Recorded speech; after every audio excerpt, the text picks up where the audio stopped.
Bienvenidos a una nueva sesión de entrevistas concertante, un espacio de conversación con diferentes músicos, gestores culturales y otros importantes actores de la música en nuestro país. El día de hoy, nuestra invitada es María Claudia Parias, presidenta ejecutiva de la Fundación Nacional Batuta.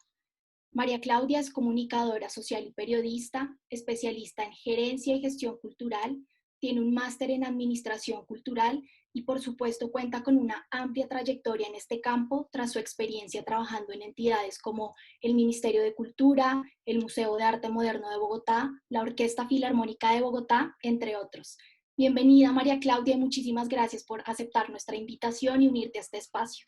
Muchísimas gracias a ustedes por la invitación, Luisa. Qué rico estar acá y compartir con ustedes algunas de las ideas alrededor de este tema tan valioso de la gestión cultural y en particular de la gestión de la música. Bueno, empecemos hablando un poco de tu trayectoria. Tú te formaste como comunicadora social y periodista, pero la gestión cultural es algo que ha estado muy presente en tu carrera. ¿Qué hizo que decidieras inclinarte más por este mundo de la gestión? Efectivamente, como lo señalas, soy comunicadora social y periodista y ejercí el periodismo cultural desde muy chiquita.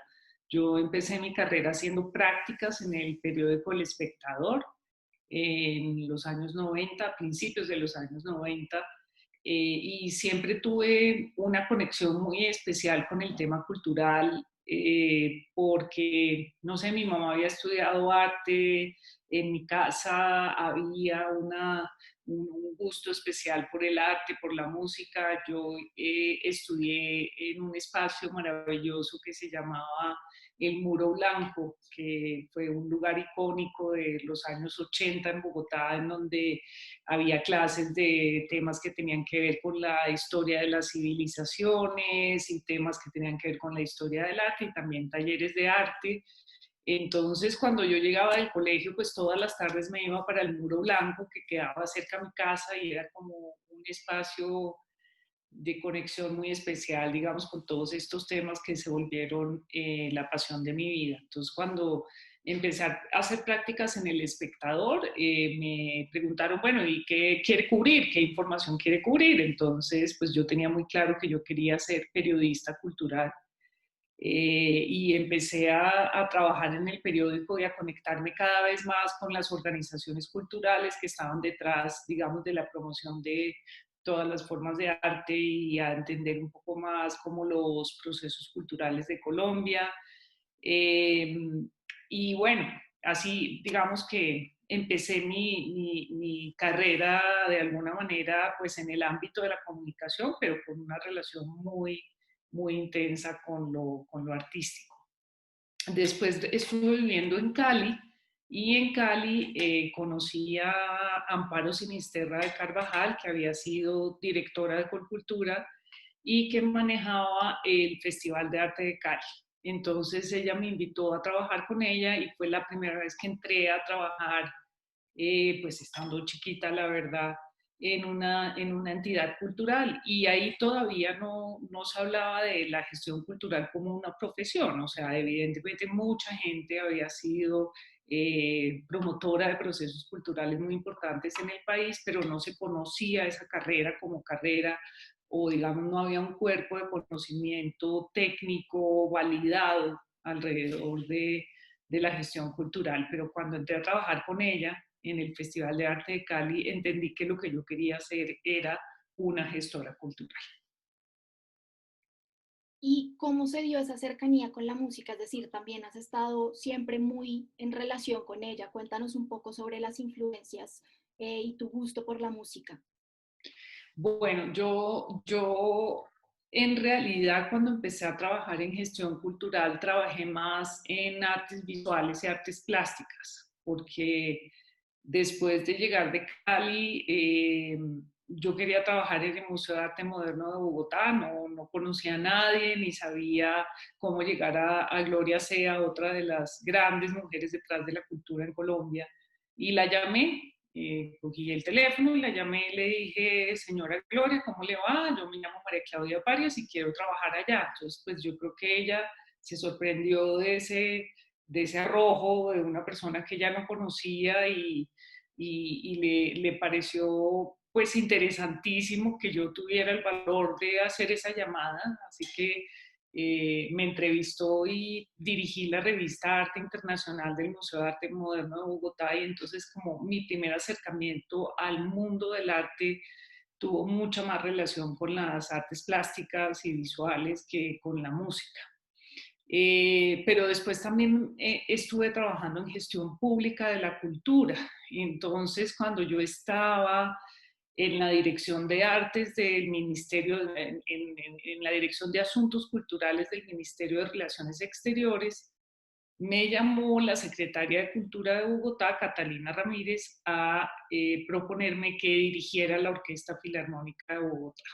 Obviamente, pues toda mi vida, digamos que la música ha sido una parte esencial de mi existencia desde pues cuando estaba muy chiquita, que me levantaba con música y que oía Radio Fantasía, que era la emisora de rock y de pop de la época, eh, pasando por el gusto por la ópera pues de mi familia. Mi abuela había estudiado piano en el conservatorio, entonces siempre que salíamos, que íbamos a almorzar a la casa de mis abuelos, tocaba pues sentarse a oír a la abuela tocar a sus compositores preferidos de piano. O sea, había habido siempre un contacto muy cercano con la música, pero lo que me entusiasmó de la llamada de la secretaria de Cultura es que uno de mis maestros, que es Alfonso Martinelli, en el tema de la gestión cultural, eh, me había dicho algún día que lo más difícil que había en el mundo de la gestión cultural era dirigir una orquesta. Entonces, digamos, él no lo decía por una percepción que él tuviera, sino por estudios técnicos que se han hecho en el sector cultural sobre las dificultades en la gerencia y en las visiones estratégicas alrededor de cómo manejar y cómo orientar una organización cultural, y claramente en los resultados siempre sale que lo más difícil es manejar una orquesta. Entonces yo hablé con él y me dijo, bueno, pues si tú estás dispuesta a gerenciar una orquesta, que es de las cosas más difíciles que hay en el mundo entero, y además en casi todas hay factores comunes y funcionan con las mismas lógicas, pues lánzate a aceptar ese cargo. Y pues así fue como llegué a la Orquesta Filarmónica de Bogotá, y digamos desde ahí en adelante siempre he tenido pues la suerte de poder dirigir entidades de música que me apasionan totalmente y que de alguna manera cambiaron mucho mi relación con el tema de entender la gestión cultural en su sentido más amplio desde el punto de vista social y desde el punto de vista comunitario. Y ya que estamos hablando de estas entidades en las que has trabajado, ¿qué rescatas de todas estas experiencias y cuáles han sido las enseñanzas más valiosas que te han dejado estas experiencias en diferentes entidades? Digamos que mi paso por la Filarmónica de Bogotá fue un paso decisivo en mi vida. Yo creo que ahí entendí qué es ser un gestor público y qué es trabajar con las artes y con la cultura para el servicio de la sociedad. Eh, Muy interesante, es apasionante porque pasas por el tema de cómo consolidar una agrupación artística desde el sentido musical, cómo valorar su historia y lo que esa agrupación musical ha significado para una ciudad como Bogotá, en la construcción de una identidad, en la construcción de un nombre, de una reputación, de un sentido urbano que está mediado también pues por el arte, por la música. También pues hay miles de anécdotas. Yo digamos que tuve la fortuna de poder hacer una negociación con el sindicato de la orquesta, que terminó con una pelea histórica que la Filarmónica tenía con el distrito. Y eso lo hice con el convencimiento de que si lográbamos tener una buena relación con los músicos íbamos a poder hacer una mejor gestión cultural, ¿sí? O sea, íbamos a poder catapultar esa orquesta a trabajar en dimensiones que para ellos eran innovadoras y que nunca se habían estructurado, digamos, verdaderamente o arraigado en el hacer de la filarmónica. Y bueno, por esa misma época la orquesta ganó el único Grammy que ha ganado como agrupación musical, que fue pues el Grammy por las grabaciones de la música popular colombiana en versión sinfónica. Digamos, fue una época muy brillante de la orquesta. Tuvimos mucho respaldo de la ciudadanía. Me acuerdo que en las encuestas de Bogotá, como vamos, durante 3 años ocupamos el primer lugar de recordación de los bogotanos sobre las entidades públicas. Es una cosa muy diciente. Normalmente, pues la gente se acuerda, no sé, de Transmilenio o de la empresa de teléfonos, pero esos años hubo unos procesos que nos permitieron generar una apropiación social muy grande por el nombre de la Filarmónica y por el orgullo de los melómanos bogotanos, pero también en general de los ciudadanos por tener una orquesta pública. Pudimos hacer grabaciones de discos interesantísimas, hicimos giras internacionales, la orquesta nunca había estado en 8 ciudades de China, mucho menos en Moscú, tocando con las mejores orquestas del mundo, en Estados Unidos, organizamos la gira también por Sudamérica. Entonces, yo creo que fue una época muy interesante en la que, digamos, uno puede entender que cuando se planea estratégicamente el manejo de una organización cultural, pero también cuando se combina eso con el afecto sincero por el sentido misional de esa organización, tú obtienes resultados maravillosos. Entonces, nunca olvidaré mi paso por la Filarmónica. Yo adoro a todos los músicos de esa orquesta, adoro lo que significa la orquesta para mi ciudad. Eh, y pienso, digamos, que ha ido creciendo y se ha ido como escalonando su hacer porque ha habido asertividad en el manejo de esa agrupación como entidad pública en Bogotá. Después estuve en el Ministerio de Cultura, volví al Ministerio de Cultura, yo había trabajado como asesora de la Dirección de Artes cuando se creó el Ministerio de Cultura, por una invitación de la ministra Mariana Garcés a ser su directora de fomento regional. Entonces fue una experiencia muy interesante porque era volver al tema que se relaciona más con las políticas públicas, con la comprensión de las dinámicas culturales en el territorio colombiano. Pues obviamente viajé por todo Colombia, por todos los municipios del país, entendiendo desde lo público cómo se comprende la cultura en el territorio y qué pasa, cuál es la caracterización, quiénes están haciendo proyectos culturales, qué tipo de proyectos culturales hay en el país. Muchas veces experiencias increíbles que acá pues en el centro y en la centralidad, digamos, de las grandes ciudades de Colombia, pues no entendemos ni dimensionamos. Entonces ahí desarrollamos con todo el equipo de trabajo de la Dirección de Fomento el primer intento por hacer un índice de desarrollo cultural del país, que fue un ejercicio académico e intelectual pues muy interesante, con la asesoría de expertos internacionales y con la participación de mucha gente en Colombia.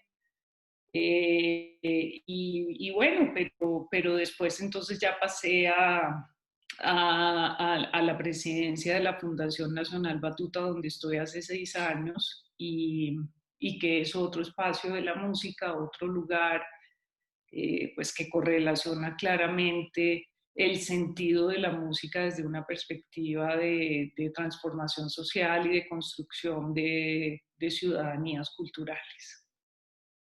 María Claudia, pero y en la actualidad también te desempeñas como docente. Cuéntanos cómo ha sido esa faceta de la enseñanza y a qué desafíos te has enfrentado en este camino de la docencia.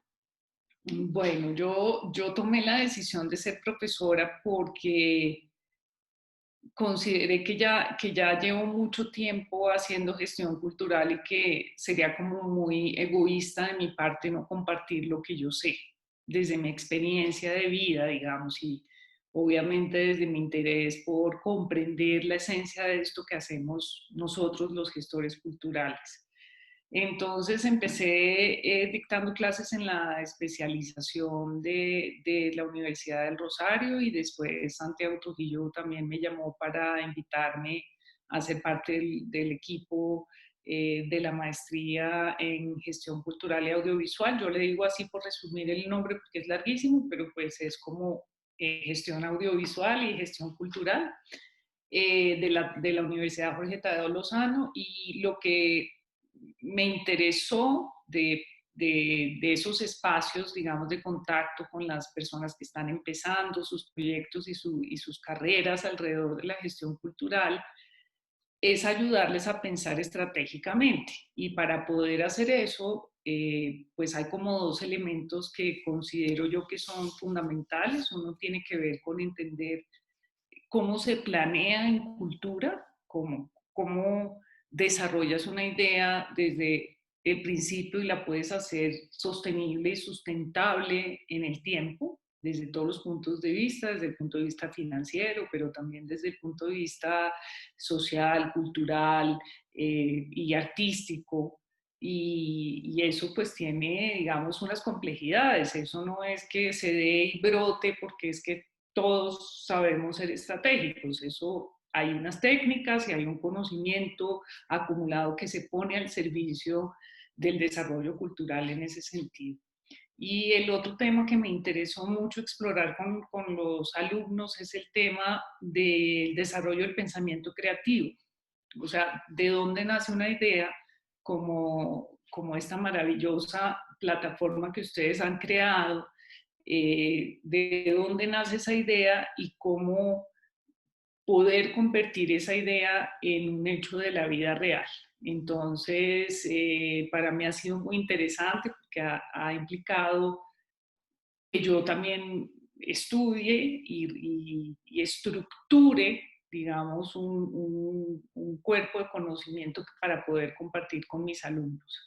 Y ha sido también muy interesante ver esa diversidad tan grande de formas de hacer de la gestión, ¿no? Porque el ámbito en el que nosotros trabajamos es un ámbito amplísimo, que tiene, y pasa un poco como con el periodismo también, todo el mundo piensa que sabe eso, que eso es facilísimo. Cualquiera puede ser periodista y cualquiera puede ser gestor cultural.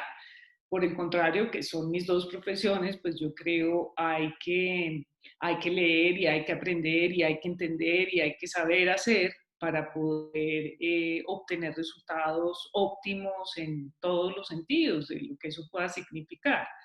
Eh, entonces ha sido una experiencia maravillosa. Por ejemplo, la última cohorte de la Tadeo es una cohorte del Pacífico colombiano. Entonces, este es un proyecto muy interesante, liderado por la exministra Paula Marcela, eh, que ha sido increíble porque te permite entender en esos pequeños municipios que están azotados por la violencia, que siempre han vivido una conflictividad social gigantesca y también en unas condiciones de marginalidad con respecto al deber ser, digamos, de la idea de desarrollo que tenemos en la cabeza casi todos, cómo esas personas desde la gestión cultural han logrado pues cambiar la realidad, proteger a los niños, trabajar con las juventudes, innovar también y validar sobre todo las prácticas ancestrales y tradicionales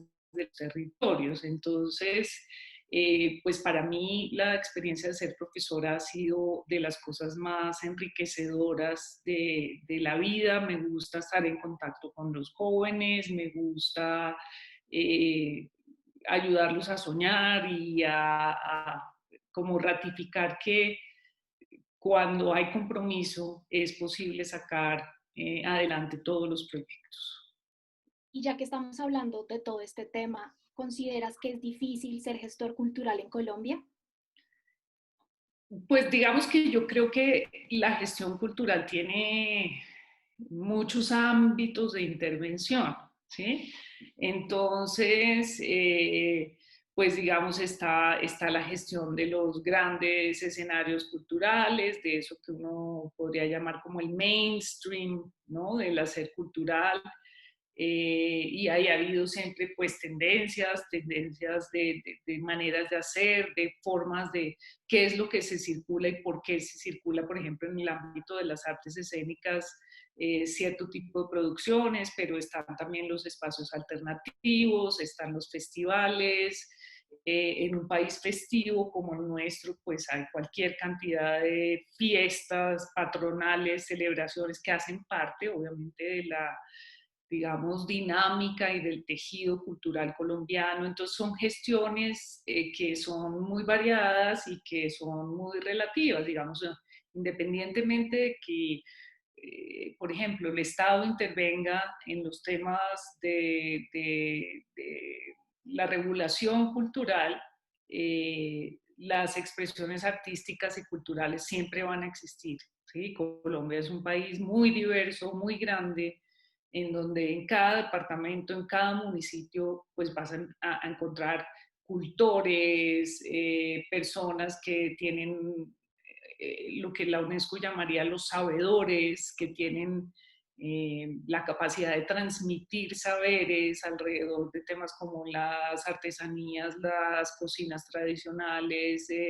los tejidos, los bailes, las músicas, el vestuario, etcétera, etcétera. Y todo ese universo enorme es el universo de la intervención, digamos, en la gestión cultural. Entonces, yo creo que no es que sea difícil, es fascinante por un lado y por otro lado, pues implica un compromiso emocional muy grande para poder sacar adelante los proyectos. ¿M? Entonces, pues no, yo no creo que sea difícil, yo creo que se necesita saber, se necesita tener conocimiento, pero sobre todo conexión y pasión por entender la importancia de la cultura y del arte como un elemento fundamental del desarrollo integral.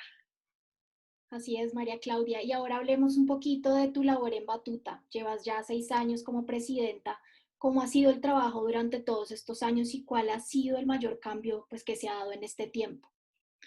Pues ha sido un trabajo maravilloso porque, digamos, yo pienso que Batuta fue una entidad muy bien concebida desde el principio de su creación, hace ya casi 30 años. El año entrante Batuta cumple 30 años de existencia.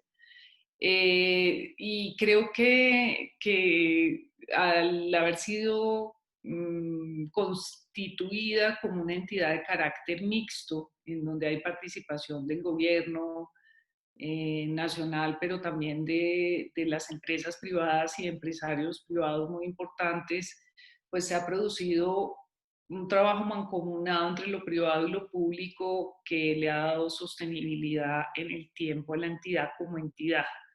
Pero por otro lado, el tema de entender que la música puede ser una herramienta muy potente de transformación social, sobre todo en comunidades vulnerables y frente a niños que no tienen ninguna otra manera de tener garantizados sus derechos culturales, pues pienso que Batuta ha cumplido un papel fundamental en todo ese, como dijéramos, tejido de la música en Colombia, el entramado del sentido de lo musical en este país. Calculamos que más de 600.000 niños han pasado por Batuta, eso pues es mucha gente, y tenemos un promedio de 40.000 niños y niñas anuales en todo el territorio colombiano, en los 32 departamentos del país que están ligados a los procesos de iniciación musical y a los procesos de práctica vocal y a las orquestas infantiles y juveniles orquestales en todo Colombia. Entonces ahí pasan muchas cosas con Batuta. Batuta dignifica la vida de las comunidades, Batuta eh, hace entender que la música es para todos y debería estar en la vida cotidiana de todos los seres humanos. Entonces, por ejemplo, cuando tú ves una orquesta como la Orquesta Libre de Quito en el Chocó, o cuando ves una orquesta como la Orquesta Infantil y Juvenil del Puerto Asís en Putumayo, y están tocando repertorio sinfónico universal, pues es digamos, cuando uno entiende que la música es un derecho fundamental, ¿sí? Y es un derecho que efectivamente eleva, digamos, las cualidades humanas de los humanos. Entonces, pienso que Batuta ha sido un promotor de esa idea, pero al mismo tiempo también yo describo Batuta como una enorme red de afectos y de conocimiento, ¿sí? Porque obviamente lleva a los niños la posibilidad de formarse en música, es decir, de incorporar el lenguaje de la música a su cerebro, lo que trae, como es claramente identificable, beneficios en el fuero íntimo de la persona, pero también en su relacionamiento con los demás. Y ha sido también un escenario para generar movilidad social ascendente, porque muchos de esos niños son hoy en día músicos profesionales. Entonces, Batuta alimenta el sistema de la formación profesional en música en Colombia. Y es como una red de redes, es una red que tiene unos puntos grandes, otros chiquitos.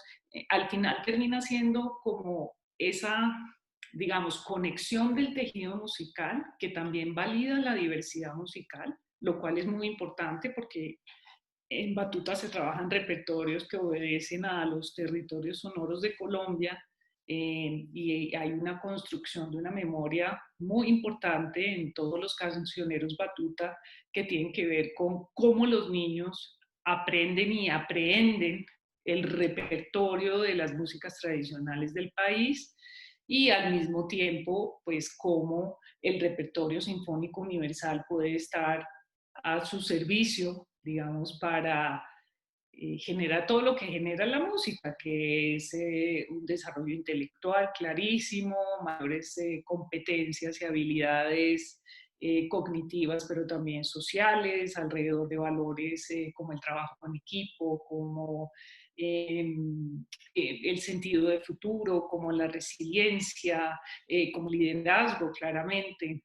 Entonces, digamos que Batuta, desde el punto de vista más general, ha sido y es, creo yo, una de las entidades culturales más importantes de este país, y pues yo me siento muy feliz de orientarla y de inventar todos los días con un equipo súper profesional de músicos, de gestores culturales, de gestores sociales, pues proyectos y alianzas y posibilidades y mecanismos de crecimiento.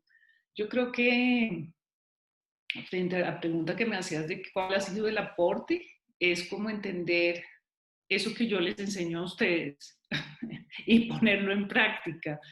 Es decir, que la sostenibilidad de una entidad como Batuta depende de la capacidad de innovación, de la capacidad de estructurar alianzas y relaciones con el tejido con el cual tú trabajas, con el subsector de la música y con el sector cultural, y de orientar estratégicamente la acción en el tiempo. Entonces, pues es delicioso el trabajo, yo he sido muy feliz. Ahora le estaba contando a una amiga mía brasileña que, bueno, los niños están grabando estos videitos de conciertos de cuadritos, pero los nuestros son de bolitas. Entonces los niños le pusieron a eso los conciertos de bolitas.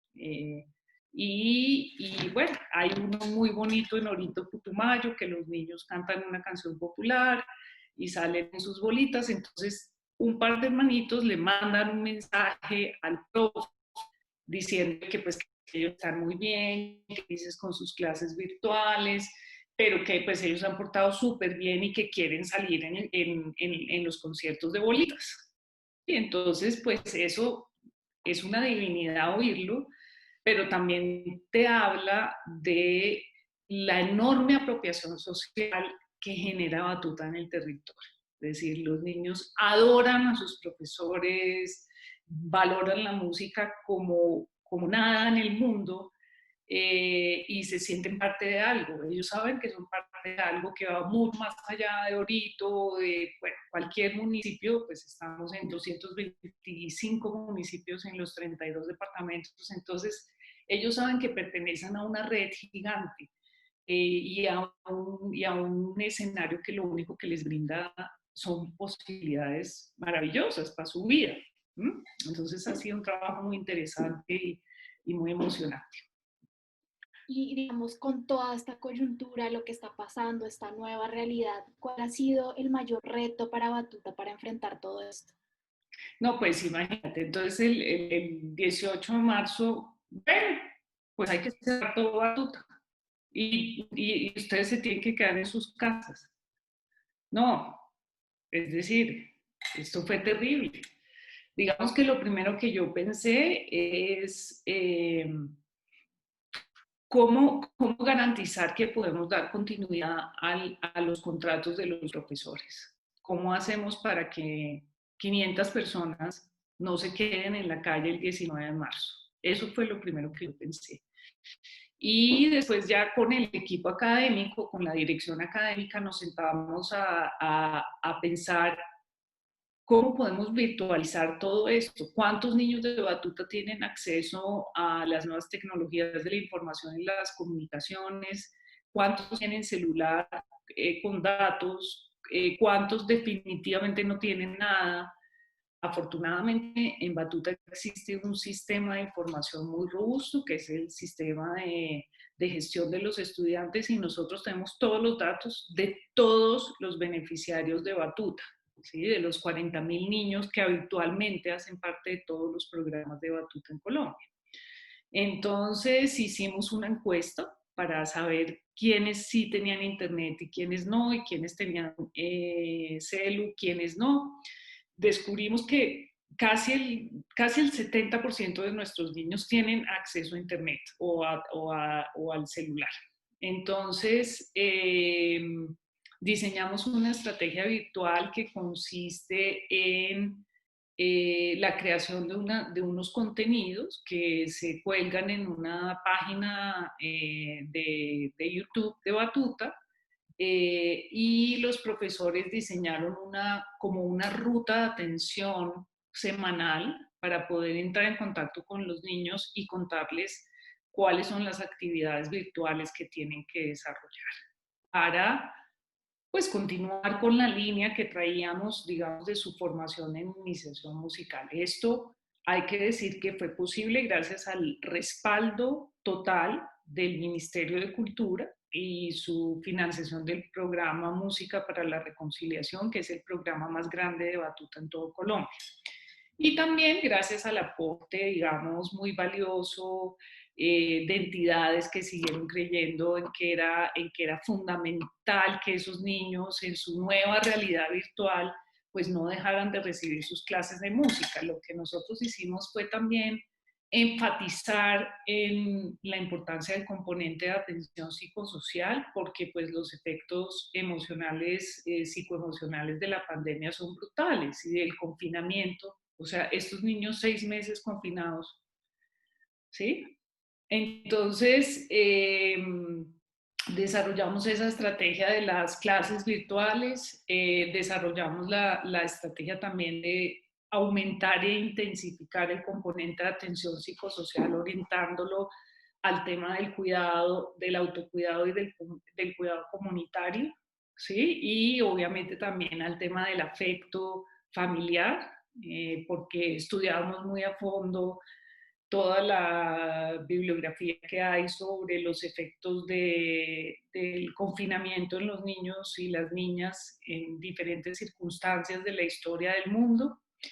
Y para los que definitivamente no tienen acceso a Internet ni a datos móviles, lo que hicimos fue desarrollar una estrategia de formación remota. Entonces, de alguna manera empezamos a estudiar, bueno, qué era lo que se hacía en los años 50 y en los años 60, cuando se quería masificar la educación, qué herramientas usaron. Y pues claramente usaron la herramienta de la formación por correspondencia. Entonces inventamos un método de formación información por correspondencia, que consiste en mandarle a los niños por correo las cartillas con las actividades. En este caso las enriquecimos con música y con algunas indicaciones orales con una USB que los niños, digamos, tienen mucha más posibilidad de conectarla fácilmente para, pues, para acceder a ese conocimiento. Y también diseñamos un programa de radio. Entonces, rápidamente hicimos un acuerdo con la Radio Nacional de Colombia y con todas las redes de emisoras comunitarias del país para poder transmitir 2 veces a la semana nuestro programa musical, que es un programa de apreciación musical, de historia de la música y de pues todo el sentido de lo sonoro, que ha sido súper exitoso, súper interesante, pero para nosotros fue lanzarnos al vacío. Nosotros no hacíamos uso de las tecnologías de la información en Batuta porque un principio de Batuta es el tema del encuentro presencial, la presencialidad. O sea, nosotros hacemos formación grupal, digamos, en donde los niños aprenden en grupo, ¿sí? Entonces implicó todo es decir, un cambio de paradigma y decir, bueno, esto es lo que así va a ser la vida y nosotros tenemos que acompañar a esos niños en su soledad y en sus tristezas, digamos, pero enriquecer su vida. Es decir, el principio fundamental es cómo ayudamos a que la vida de ellos sea más rica en una situación tan absolutamente imprevisible y sorpresiva como lo ha sido esta pandemia del COVID para, pues, para toda la humanidad. Entonces, fuimos aprendiendo en el camino. También diseñamos una plataforma de e-learning que vamos a lanzar próximamente y pues que contiene todo el saber hacer de Batuta en una plataforma. Nunca hubiéramos podido hacer eso porque no teníamos los recursos, pero tampoco la necesidad.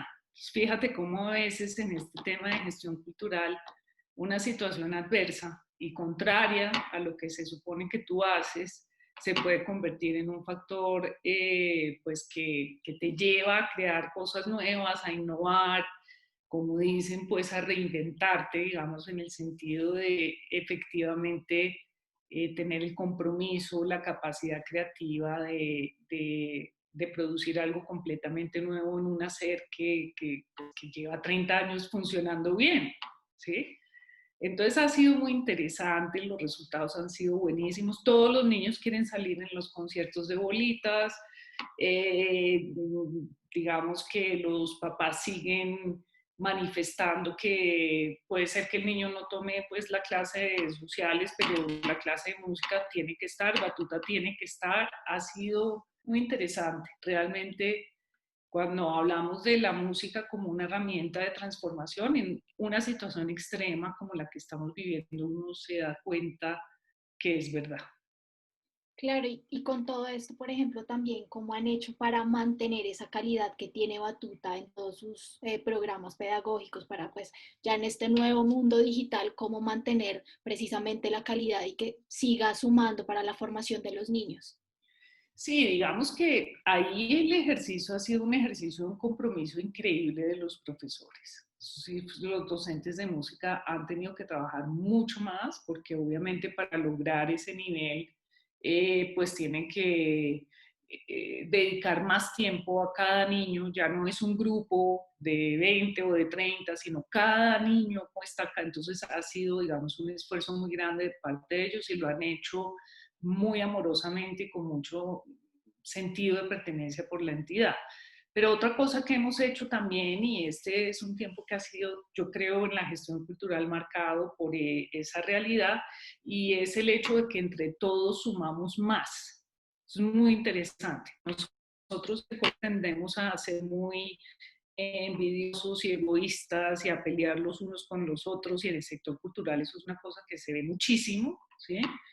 Pero lo que yo he visto en la pandemia es que todos entendimos que si todos ponen, todos ganan, que es un principio de sabiduría universal, ¿no es cierto? Entonces entramos rápidamente a hacer alianzas muy, muy importantes. Por ejemplo, Con la Orquesta Sinfónica Nacional de Colombia tenemos una alianza que es maravillosa porque los músicos profesionales están haciendo tutoriales para nuestros niños y están dándoles clases virtuales en tiempo real. Eh, Sobre todo como a los que están en las orquestas de los confines del país, de las zonas más apartadas, digamos, de toda la frontera. Eso ha sido un proyecto maravilloso y ha sido pues un acto de generosidad de parte de los músicos profesionales de mayor reconocimiento en Colombia.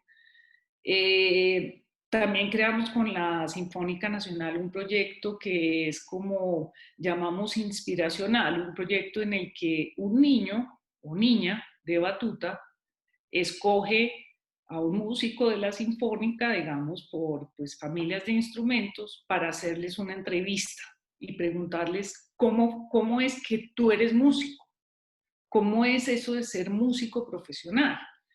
Entonces han sido pues unas entrevistas absolutamente conmovedoras, divinas y maravillosas y digamos yo creo que a futuro vamos a tener un, una recolección de información en estos medios maravillosa sobre qué es eso que nosotros hacemos, ¿me entiendes? En todos los sentidos, de toda la gestión cultural, pero en particular pues las entrevistas de niños batuta a músicos profesionales es una cosa muy conmovedora.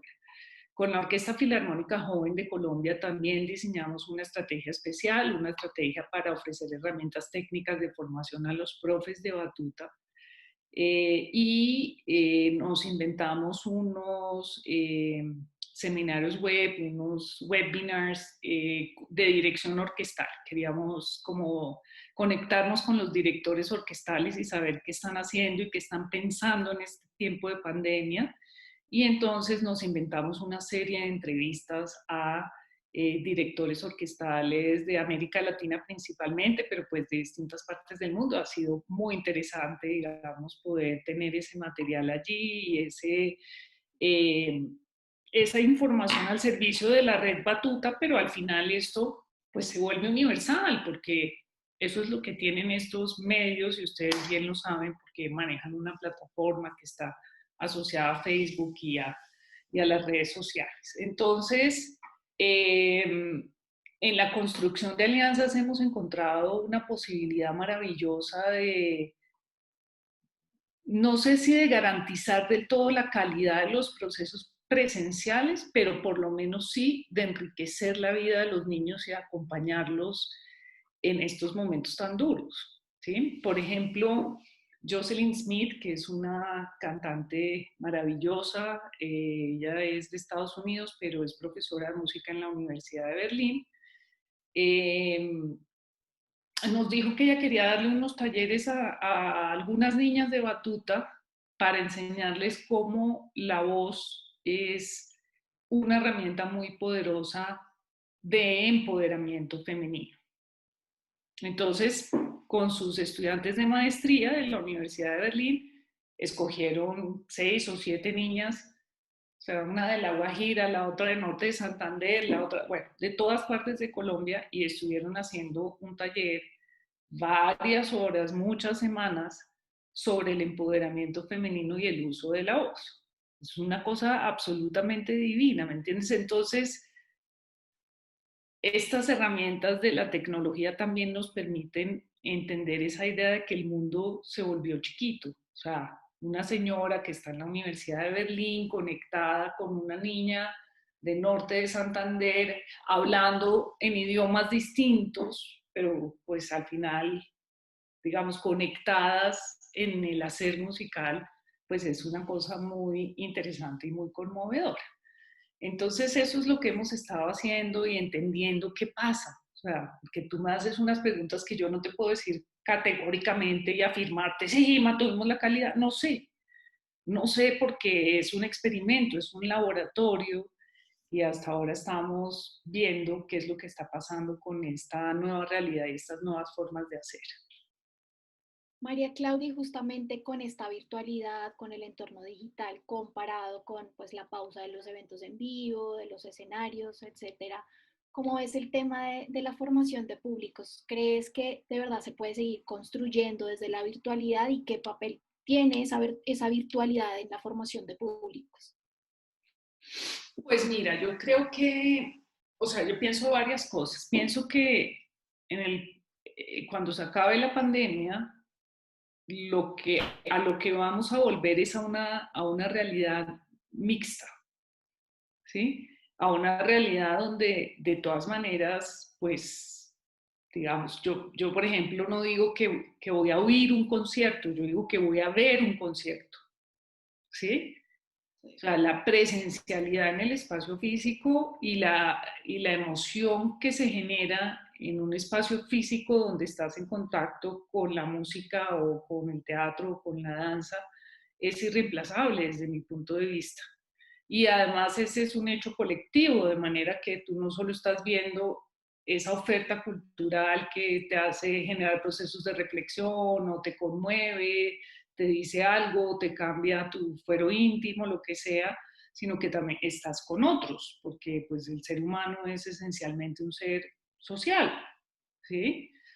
Entonces, pienso que lo que va a haber es como una combinación de las dos cosas. Vamos a tener robustecidas estas plataformas, vamos a tener la creación de muchísimos espacios de digamos, de acceso y circulación y lo que llaman en el medio europeo de difuminación, digamos, de toda la creatividad y las prácticas del arte junto con la forma habitual en la que han funcionado las artes escénicas en el mundo. ¿Sí? Eh, Creo que los medios virtuales significan la posibilidad de ampliar universalmente las creaciones más locales. Entonces, este concepto de la globalización que llaman los científicos sociales, de la relación entre lo global y lo local, pues cada día es más evidente para todos nosotros. Antes era como un concepto que no terminábamos de entender, pero que ahora pues todos los días lo vivimos. Lo que pasa es que también se hacen evidentes las inequidades, porque a los contenidos solamente acceden las personas pues que pueden pagar un internet y que tienen accesibilidad a las nuevas formas de comunicación, ¿ves? Y por otro lado también es cierto que frente al hacer artístico hay que preguntarse cuál es el papel que juegan estos nuevos mayors de la circulación de contenidos, que son pues las grandes plataformas, lo que llamamos el escenario GAFA, ¿sí? Que es Google, Amazon, Facebook, Apple. O sea, ellos pasan a ser los dueños de los contenidos creativos y los agencian de una manera que todavía no está clara para el universo complejísimo de este mercado, ¿sí? Entonces, me parece que es muy importante que desde las políticas públicas, pues estas nuevas realidades virtuales empiecen a ser comprendidas y empiecen a ser también reguladas, ¿sí?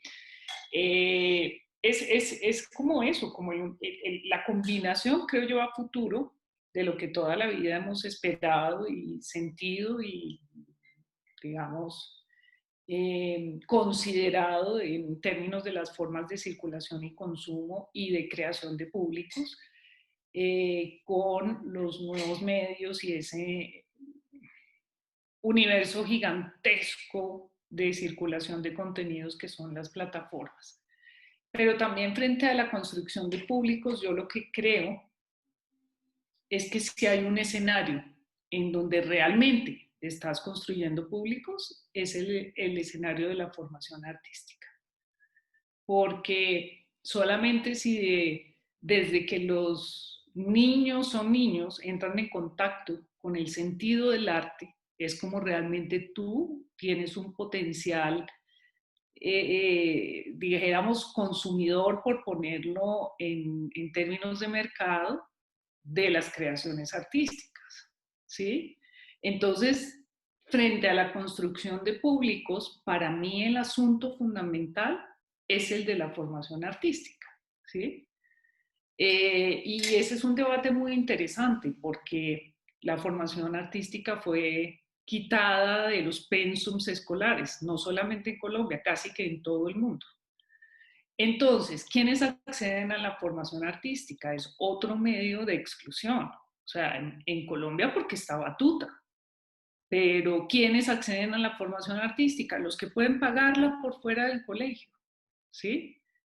Claro, la gratuidad, digamos, es el derecho fundamental a la formación y a la educación para miles, millones de niños, pero ¿qué pasa con la formación artística? ¿Cómo garantizas que los niños se puedan formar en un pensamiento crítico y en un pensamiento sensible, solamente desde el arte?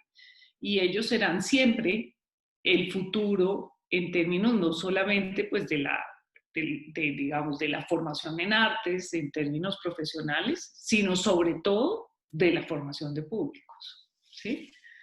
Entonces ahí las relaciones se empiezan a complejizar un poco. Claro, sí, y pues es una gran reflexión, porque sí, ese es un tema que está siempre como en la mesa para debatir. Y también lo que estamos hablando de lo digital, ¿no?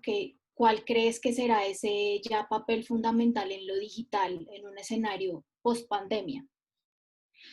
Pues yo creo que lo digital, como decíamos, va a ser como un complemento a lo real, ¿sí?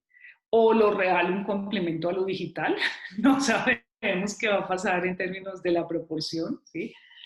Pero también pienso que debemos entender lo digital como un espacio posible para generar más equidad. Si no contemplamos que los contenidos, la calidad de los contenidos, la naturaleza de los contenidos y el acceso son fundamentales para generar equidad, pues no, estamos repitiendo los esquemas de exclusión que son como estructurales en el hacer, digamos, del mundo. ¿Sí? Entonces yo creo que lo más importante es entender que tiene que haber espacio para la diversidad de formas de expresión, no solamente una mirada, digamos, uniforme, hegemónica e impuesta por los países que tienen los recursos para imponer desde la plata, digamos, los contenidos. Por otro lado, equidad en términos de toda la humanidad pudiendo acceder a estas plataformas y a estos contenidos, pero además desde la libertad, o sea, desde la libertad de decidir qué quieres ver en esos contenidos y por qué quieres ver eso, ¿me entiendes? Entonces, otra vez volvemos al tema de la importancia de la formación artística, de la importancia de entender el sentido del arte en términos igualitarios para todos. María Claudia, y ya pues después de haber hablado de tu trayectoria, de todo lo que están haciendo con Batuta, de la pandemia y cómo ha sido ese cambio que se ha dado, ¿cómo ves ese panorama artístico y cultural en Colombia ya una vez haya pasado la pandemia, de como post pandemia, lo que venga y sobre todo también para Batuta, como ese panorama? Bueno, yo creo que va a haber, me imagino, una explosión de festividades, de celebraciones gigantescas, porque el hecho de haber tenido restringidos esos espacios en donde en los municipios más chiquitos la gente se junta para celebrar o para traer la música y la danza a la calle, a los ríos, a los escenarios que son bienes comunes. Al estar eso restringido, yo supongo e imagino que cuando pase todo esto, ese espacio festivo de lo cultural va a tener una explosión enormemente grande. La gente yo creo que extraña mucho, por ejemplo, en el caso de Bogotá, los festivales al parque, los espacios donde nos encontramos y nos queremos porque hay música, porque hay, bueno, cualquier expresión o manifestación de las artes escénicas o las artes en vivo. Creo que la gente va a querer viajar, y los viajes hacen parte, desde mi punto de vista, de las experiencias culturales más gratas que puede tener una persona, en valorar un patrimonio natural, un patrimonio cultural de otro o de otra región. Eso hace parte fundamental del espíritu, digamos, cultural de la gente. Creo que va a haber esa mezcla entre la oferta virtual y la oferta presencial en los escenarios, digamos, tradicionales, en los teatros, en los cines, en los espacios habituales de circulación. Creo que va a haber un aumento del consumo íntimo, que es un concepto que me gusta mucho de Alphonse Martinelli, cuando señala, por ejemplo, qué significó la aparición de Netflix en el mundo. ¿Mm? ¿Por qué cambiamos ese uso, esa forma de acceder a, por ejemplo, las producciones audiovisuales? Entonces, en cada casa no sabemos qué pasa, no sabemos quién está viendo qué, ¿no? O si está oyendo música en Spotify o en Apple Music, o si está recurriendo a las plataformas que tradicionalmente, en HTV, etcétera, que tradicionalmente dan contenido, digamos, la oferta de máximo valor o de mínimo valor. No sabemos si están viendo Netflix o están leyendo un libro.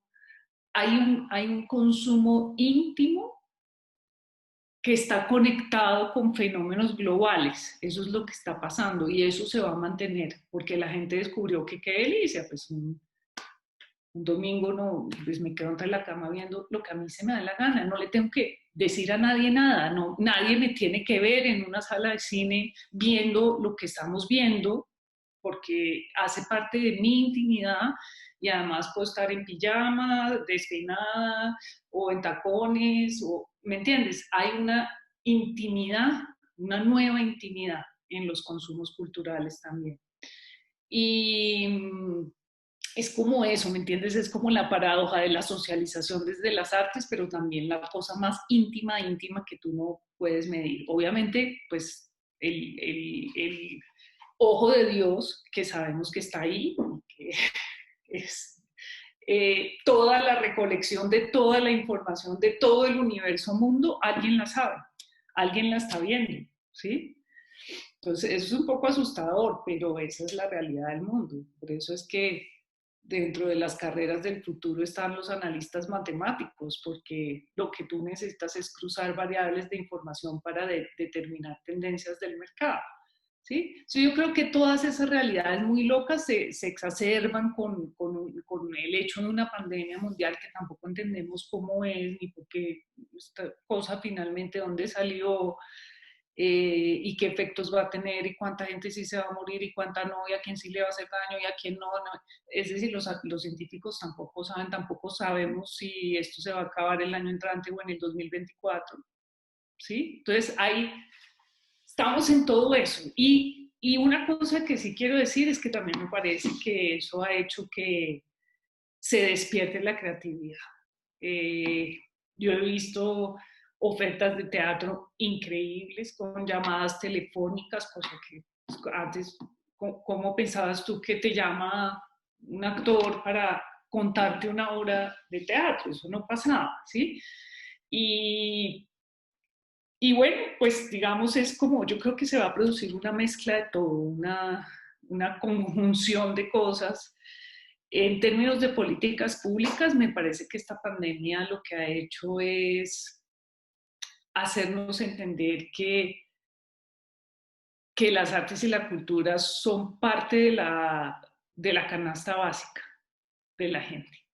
O sea, esa idea lindísima de Lucina Jiménez, que es una de las grandes teóricas de lo cultural en Latinoamérica, ya está en México, de que las artes y las prácticas culturales deben hacer parte de la vida cotidiana de cualquier ser humano, ¿sí?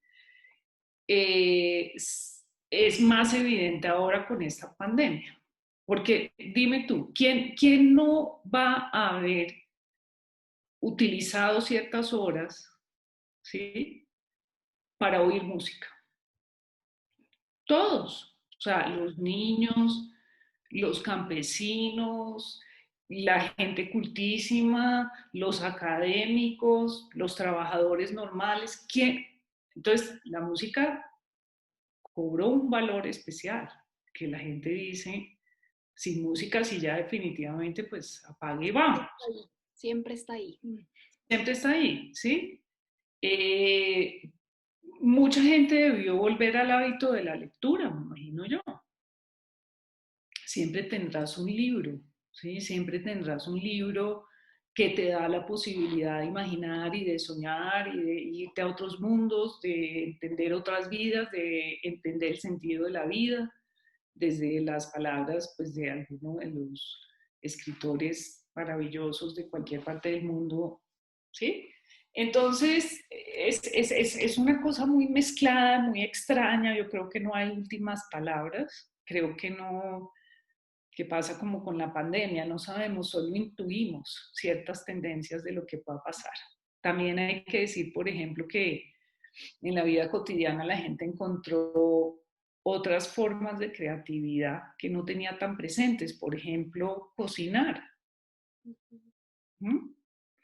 Entonces, en la última encuesta que hicieron en Estados Unidos, maravillosa, una encuesta que hicieron en la pandemia sobre consumos culturales, lo que la gente valora más en términos creativos en la pandemia es la capacidad de cocinar, de hacer recetas. Eso es un acto creativo, es un acto de la creación humana, ¿sí? Eso no lo teníamos tan presente, ¿sí? Porque teníamos asociado el tema más a uno saber, el saber hacer, digamos, de una región, de una tradición, de un patrimonio, o la cosa pues ya del chef elegantísimo y la oferta gastronómica que dinamiza las ciudades y tal, y en la casa. Entonces, por eso volvemos como a lo íntimo, ¿no? Como a esa relación tuya, tuya, tuya, ¿sí? Con Sí, el eso. acto creativo. Es eso. Sí, sin duda, esto es como prueba y error con todo y cada persona ha encontrado un refugio en lo que más le gusta hacer, lo que ha encontrado como de hobbies. Entonces, sí, hacia el futuro también estoy de acuerdo contigo en que es algo que no es tan cierto ahora, entonces será ir viendo lo que va pasando. Totalmente. Así es. María Claudia, muchísimas gracias por unirte a este espacio, por compartir con nosotros todas estas reflexiones, tu experiencia, por sumarte a Concertante y gracias también a todos por conectarse y esperen pronto más entrevistas en Concertante. Muchas gracias a ti, Luisa, a todo el equipo y felicitaciones por haber hecho de esta idea una realidad. Me encanta. Felicitaciones. Les deseo Gracias, María Claudia, y también felicitaciones por toda la labor que estás haciendo con Batuta. muchas gracias.